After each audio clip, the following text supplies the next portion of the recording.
आप देख रहे हैं अनहोनी। तो चलिए बढ़ते हैं आज की इस कहानी की ओर। मेरा नाम राजन है। मैं मार्केटिंग में एक जगह काम करता हूँ। मेरी नौकरी की वजह से मुझे हमेशा यहाँ से वहाँ घूमना पड़ता है। रात के समय बहुत बार लॉज होटल में रुकना होता है। वैसे तो उसका पैसा कंपनी देती है, लेकिन कुछ पैसे बच जाएं इसलिए मैं छोटे होटल में रुककर ज़्यादा का बिल बनवा लेता था, ताकि वो जोड़कर ऊपर की कुछ कमाई हो सके। पर कभी सोचा नहीं था कि ये सब मेरी जान पर बनाएगा। एक बार मैं शाहपुर नाम के छोटे से शहर के लिए अपनी बाइक से रवाना था। कंपनी का काम था और वहाँ से ऑर्डर भी लेने थे। शाम तक काम हो जाएगा इसलिए मैं ज़रा आराम से था, लेकिन सारे ऑर्डर्स लेते हुए रात के 8 बज चुके थे। अब अपने घर जाना मुश्किल था। सोचा कि यहीं कहीं सस्ता सा लॉज देख लेता हूँ, सो रात के ठिकाने का बंदोबस्त हो जाए। एक दुकान वाले से पूछा, अरे भाई साहब, यहाँ कोई लॉज है क्या? कोई सस्ता हो तो बताओ। उसने मेरी ओर देखा और अनदेखा करके बोला, यहाँ कोई लॉज नहीं है। हाँ, यहाँ से 2 मील पर एक छोटा ढाबा है। अगर वहाँ तुम खाना खाओ तो वो रुकने का इंतज़ाम कर देते हैं।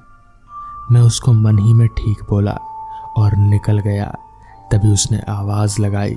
पीछे वही दुकानदार आ रहा था और मेरे पास आकर बोला, हाईवे पर यहाँ से सीधे जाना, कहीं रुकना मत, सीधे वो ढाबे पर ही जाना।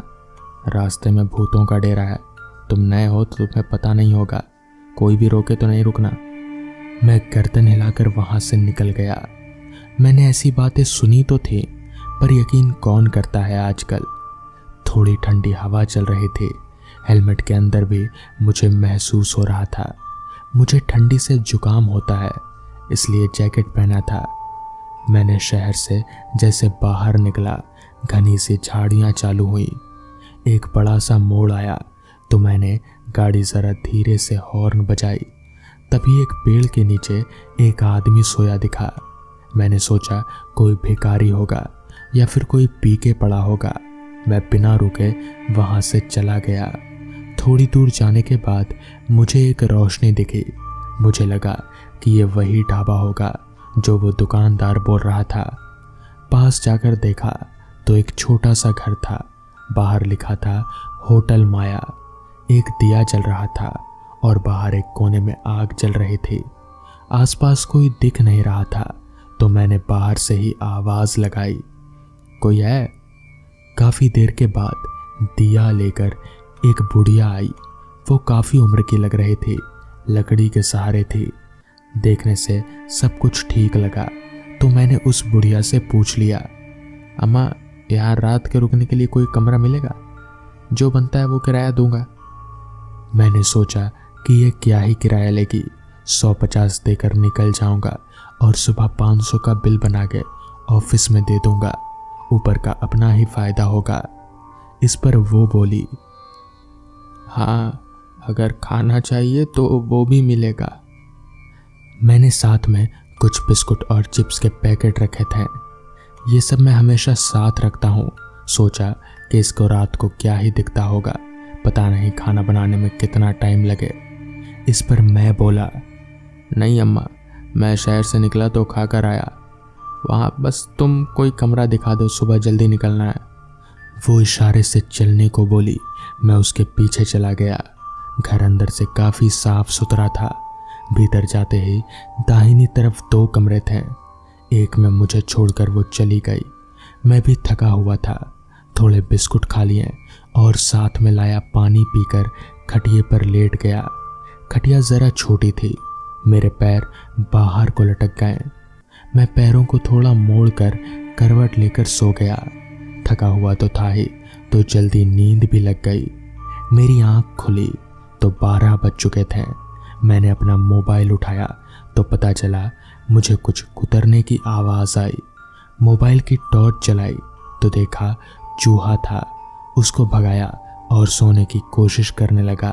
तभी बाहर से अचानक रोने की आवाज़ आई और साथ में कुछ तोड़ने की भी। मैं ज़रा चौंक सा गया। मोबाइल लेके मैं दरवाजे के पास गया। आवाज़ बाहर से आ रही थी। मैंने धीरे से बाहर झांकने की कोशिश की, पर वहाँ कुछ दिखाई नहीं दिया। सोचा कि बुढ़िया को आवाज़ लगाऊं, मगर ख्याल आया कि इतनी रात को वो कहाँ ही जागेगी। आखिर ये आवाज़ है किस चीज़ की? मुझे कुछ भी समझ में नहीं आ रहा था। हिम्मत करके मैंने धीरे से दरवाज़ा खोला। डर तो मैं तब भी गया था। एक तो अंधेरा था और ऊपर से वहाँ बिजली नहीं थी। रात को अचानक ऐसे आवाज़ आएगी तो डर तो लगेगा ही। मैंने मोबाइल का टॉर्च ऊपर करके बाहर निकाला। आवाज़ बाजू के कमरे से आ रही थी। मैंने अंदर झांकने की कोशिश की, पर कुछ देख नहीं पाया। मुझे पहले लगा कि मेरे जैसा कोई मुसाफिर होगा जो रात के लिए रुका होगा और अपनी बीवी से लड़ रहा होगा, क्योंकि रोने की आवाज़ औरत की थी। मैंने दरवाज़ा खटखटाया तो एक झटके से दरवाज़ा खुल गया। मेरी धड़कनें एकदम से तेज हो गईं। अंदर पूरा अंधेरा था। कमरे में एक दिया जल रहा था। उसकी रोशनी में वो बुढ़िया बैठी थी। वो बुढ़िया जो थोड़ी देर पहले तक सामान्य लग रही थी, वो अब बहुत ही भयानक दिख रही थी। वो मेरी ही तरफ अपनी लाल आंखों से देखे जा रहे थे। मैंने जैसे मोबाइल का टॉर्च पूरे कमरे में घुमाया तो मैं चकरा गया। एक आदमी सफ़ेद कपड़े पहनकर था। पूरे कपड़ों पर खून रंगे हुए थे और वो लकड़ी के लट्ठे पर कुछ काट रहा था। वो जो आवाज़ आ रही थी वो काटने की, वो यहीं से थी। ये वही आदमी था जो शायद मुझे रास्ते पर पड़ा दिखा था। वो किसी औरत को काट रहा था और वो ही दर्द से रो रही थी। मेरा दिमाग एकदम से सुन्न हो गया। मैं पसीने से तर हो गया था। मैं भागना चाहता था लेकिन हिल नहीं पा रहा था। मैं चक्कर खाकर गिर गया, लेकिन नीचे गिरते ही खुद को संभाला। नीचे खून में गिरा था मैं। मेरे गिरते ही मेरे ऊपर चिपचिपे से कीड़े रेंगने लगे। उस बुढ़िया के ऊपर भी कीड़े चढ़े हुए थे। हर तरफ सड़ने की बू आ रही थी। बुढ़िया अचानक से खूंखार हो गई। वो हथियार लिए मेरी तरफ बढ़ने लगी। मैं तड़प रहा था। वो जैसे ही मेरे करीब आई, मैंने दरवाजे को उसके मुंह पर दे मारा। वो नीचे गिर गई। मैंने पूरी ताकत लगाकर खुद को खड़ा किया और भगवान का नाम लेकर जैसे भागा मानो ओलंपिक की रेस हो। मैं चिल्ला रहा था। बुढ़िया और वो आदमी मेरे पीछे दौड़ रहे थे। मैं रास्ते पर आ चुका था। वैसे ही नंगे पैर जान बचाकर भागा। पता नहीं कहाँ, लेकिन जहाँ रास्ता दिखे वहाँ। कुछ देर दौड़ने के बाद मैं थक गया और अब भागना मुश्किल था। थोड़ी दूरी पर फिर से एक रोशनी दिखी, लेकिन इस बार वो ढाबा था। मैं जान मुट्ठी में लेकर भागा। जैसे ही वहाँ पहुँचा, जोर से चिल्लाने लगा। वहाँ काम करने वाले लोग उठकर आ गए और मैं बच गया। उन्होंने मुझे पानी पिलाया। तब मेरी जान में जान आई। सारी हकीकत बताने पर एक आदमी बोला, तेरी तकदीर में जिंदगी लिखी है, इसलिए तू बच गया। ये सालों से चलता आया है। वहाँ जो भी फंसा कभी वापस नहीं आया। वो होटल सबको नहीं दिखता, श्रापित होटल है वो, लेकिन जिसको दिखता है वो वहाँ फंसता ही है और उन खूनी पिशाचों का शिकार हो जाता है। शायद भगवान ने तुझे जिंदगी दी है। उस रात मैं उसी होटल में रुका और फिर सुबह होने के बाद ही वहां से निकला। तो दोस्तों, ये थी आज की कहानियां।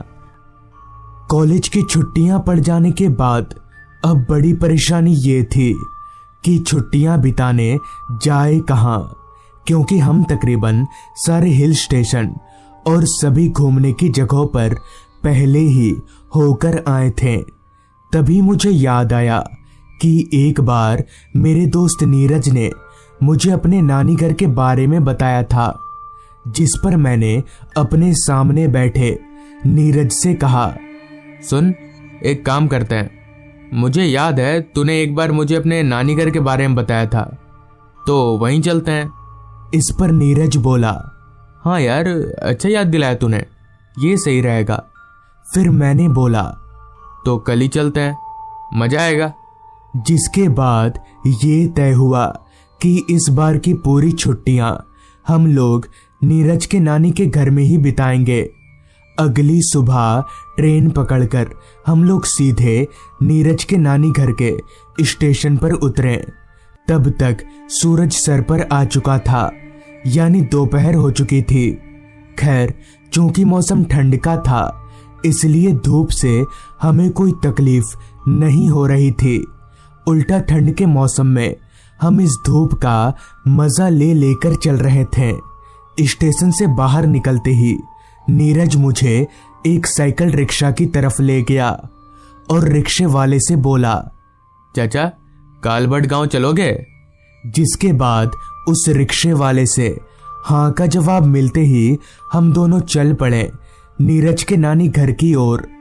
कुछ ही देर में हम दोनों नीरज के नानी घर पहुंच गए। वहां का माहौल काफी सुकूनदायक था। सड़क घर से काफी दूर था, इसलिए शोर शराबे का तो कोई सवाल ही नहीं उठता। घर के आसपास 2-4 मिट्टी के घर थे और उसके अलावा अगर वहां कुछ था तो सिर्फ घना जंगल और खेत खलियान, जो उस छोटे से गांव को और भी खूबसूरत बना रहे थे। अब तक शाम हो चुकी थी और धीरे धीरे ठंड ने भी जोर पकड़ना शुरू कर दिया था। तभी नीरज मुझसे बोला, भाई चल गांव में थोड़ा घूम कर आते हैं। गांव घूमने का तो मुझे भी बड़ा मन था, इसलिए हम दोनों उसी वक्त गांव घूमने निकल पड़े। लगभग अंधेरा हो चुका था और कोहरा भी तकरीबन पूरे गांव में फैल ही चुका था। तभी मैंने अपने दोनों हाथों को आपस में रगड़ते हुए नीरज से कहा, भाई यहाँ ठंड कुछ ज्यादा नहीं है? तो नीरज बोला, भाई ये गांव है, यहाँ शहर की तरह लोग नहीं रहते हैं और सन्नाटे में ठंड ज्यादा ही लगती है। तभी मैंने बोला, यहाँ कोई मंदिर वंदिर है या सिर्फ जंगल ही है? तो नीरज बोला, मंदिर तो है पर इस गांव में ईसाई लोग ज्यादा रहते हैं, तो चर्च है यहाँ पर। अभी नीरज ने इतना कहा ही था कि तभी किसी चीज से ठोकर लगने की वजह से मैं धड़ाम से जमीन पर जा गिरा।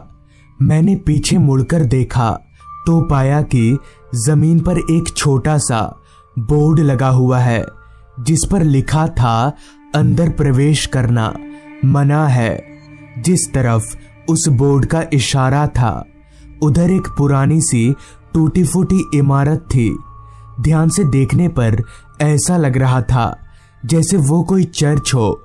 खैर, मैं उठकर सीधा खड़ा हुआ और जब नीरज से उस इमारत के बारे में पूछा तब उसने कहा, दरअसल ये एक पुराना चर्च है, ये बहुत सालों से ऐसे ही बंद पड़ा है। जिस पर मैंने नीरज को वो बोर्ड दिखाते हुए कहा, पर इस बोर्ड पर ऐसा क्यों लिखा है कि अंदर जाना मना है? तो नीरज बोला, ये तो ठीक से मैं भी नहीं जानता, बस इतना पता है कि इस चर्च के पीछे की तरफ एक बगान है। उस बगान में एक डायन की आत्मा कैद है, इसलिए इस चर्च में जाना मना है। इस पर मैंने हंसते हुए कहा, अच्छा, तो ये गांव भी अंधविश्वास में ही डूबा हुआ है? तो नीरज बोला, नहीं भाई, ये अंधविश्वास नहीं है, मैं इन सब चीजों पर पूरा विश्वास करता हूँ और तू क्या सोच रहा है मैं ये भी जानता हूँ। तभी मैंने बोला, एक काम कर, तू ये टॉर्च मुझे दे दे और तू यहीं रुक, मैं अंदर से घूम कर आता हूँ। इतना बोलकर मैंने नीरज के हाथों से वो टॉर्च लिया और चल पड़ा चर्च के दरवाजे की ओर। चर्च के दरवाजे पर ताला नहीं था, दरवाजा बस ऐसे ही लगा हुआ था, लिहाजा मैंने दरवाजे को धक्का दिया और चर्च के अंदर दाखिल हो गया। चर्च बाहर से जितना पुराना लग रहा था अंदर से भी वैसा ही था। धूल की एक मोटी परत ने पूरे चर्च को अपने आगोश में लपेट रखा था। चर्च में जो 1-2 बेंच लगे हुए थे वो भी दीमक लगकर सड़ चुके थे। खैर, मैं दोनों तरफ लगे बेंच के बीच से होते हुए चर्च के पीछे की तरफ जाने लगा। चर्च के पीछे यानी बगान में जाने के लिए एक अलग दरवाजा था। चलते हुए मैं उस दरवाजे के पास पहुंचा।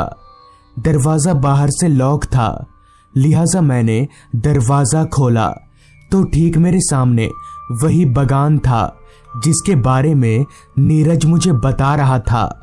मैं बगान के अंदर दाखिल हुआ और टॉर्च घुमाकर चारों तरफ देखने लगा। वो बगान कम जंगल ज्यादा लग रहा था।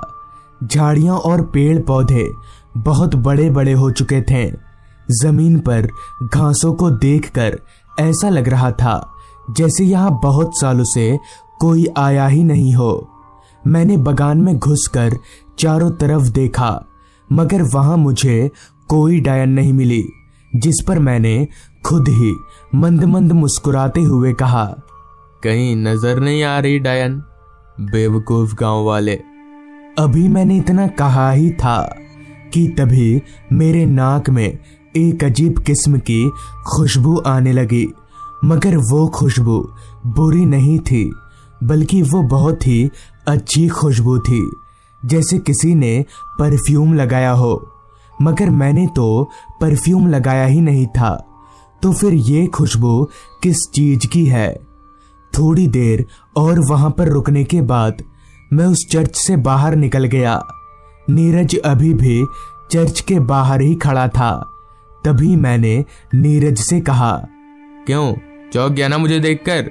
कोई डायन नहीं है अंदर, पागल, चल घर। मेरे से ये सुनकर नीरज काफी हैरान हुआ।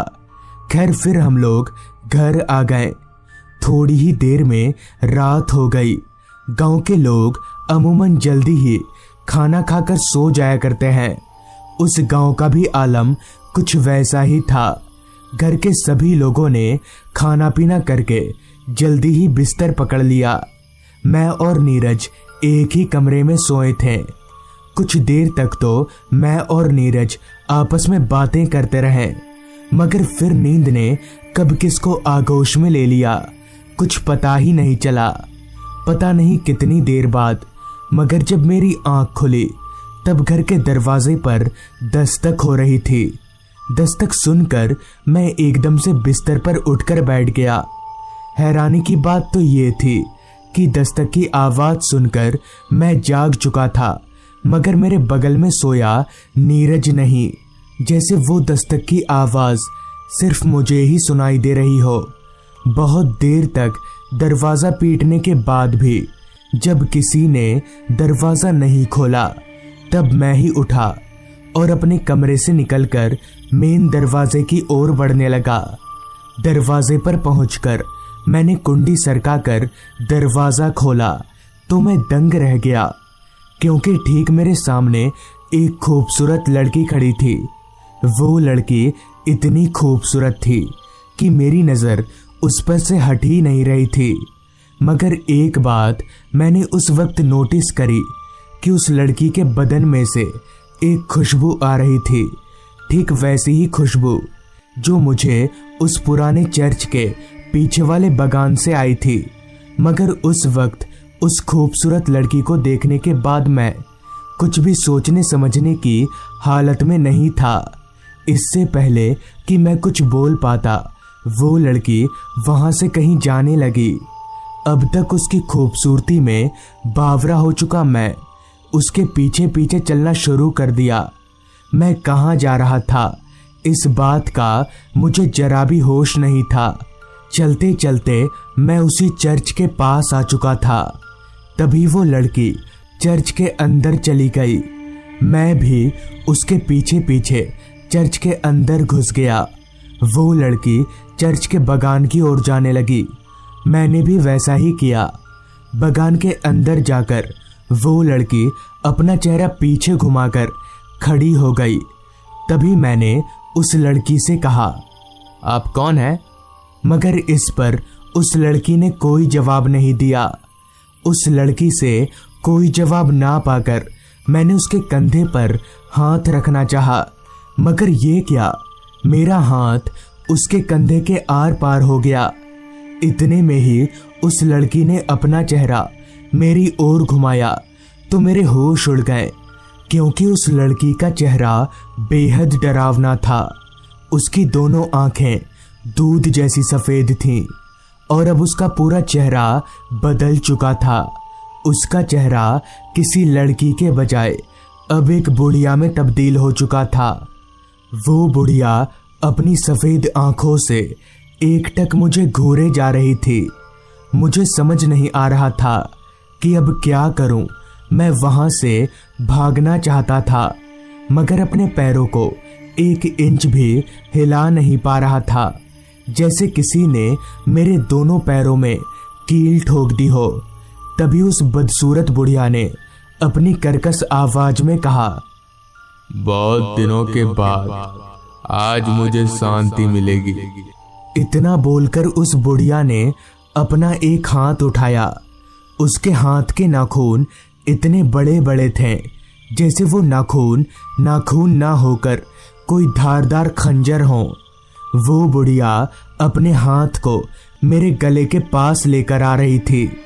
मैं उस बुढ़िया का इशारा समझ गया और अपने पैरों को एक झटके से उठाकर वहां से भागने लगा। भागते भागते मैं चर्च से बाहर निकल गया मगर उस बुढ़िया ने अभी भी मेरा पीछा नहीं छोड़ा। जी जान लगाकर मैं सीधे नीरज के घर पहुंचा और दरवाजा बंद करने के बाद सबको पूरी बात बता दी, जिस पर नीरज के पापा ने बताया, तुम्हारी किस्मत अच्छी थी जो तुम बच गए। दरअसल तुम जब शाम को उस चर्च में गए तब तुमने बगान का दरवाजा खुला छोड़ दिया था, इसलिए वो डायन की आत्मा आजाद हो गई। ये सुनकर मैं और ज्यादा डर गया और उसके दूसरे दिन ही मैं और नीरज वहां से अपने घर यानी शहर आ गए। और हाँ, उस दिन के बाद से मैं भूत प्रेत जैसी चीजों पर पूरा यकीन करता हूँ। तो दोस्तों, ये थी आज की कहानी। अगर आपको ये कहानी अच्छी लगी हो तो चैनल को जरूर सब्सक्राइब कर लें। तो मैं आपका दोस्त आर्यन जल्द ही मिलूंगा आपसे ऐसी ही एक कहानी के साथ।